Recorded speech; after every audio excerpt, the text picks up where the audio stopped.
నేను పికేఎస్ కన్నా.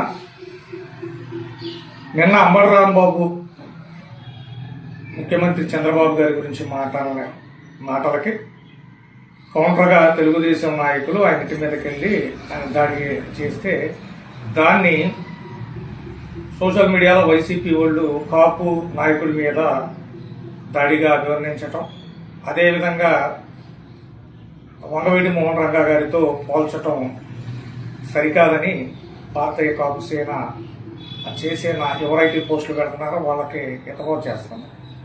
ఎందుకంటే రంగా గారు ఆయన జాతి కోసం పనిచేసిన వ్యక్తి. ఆయన కన్నా ఈ అంబటి రాంబాబు సంబంధం ఏంటి? జగన్ పాలే కాపులాగా పనిచేసి గతంలో పవన్ కళ్యాణ్ గారిని నిత్యప్రారంభం చేసినప్పుడు నోరు మూసుకున్న కూర్చున్న ఈ అంబటి రాంబాబుకి కాపు జాతిగా సంబంధం ఉందని కూడా ప్రశ్నిస్తుంది భారతీయ కాపు సేన.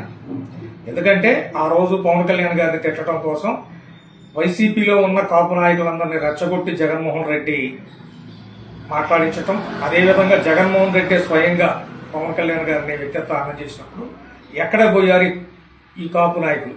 ఇది కాపు నాయకులు చెప్పుకుంటున్న వాళ్ళు.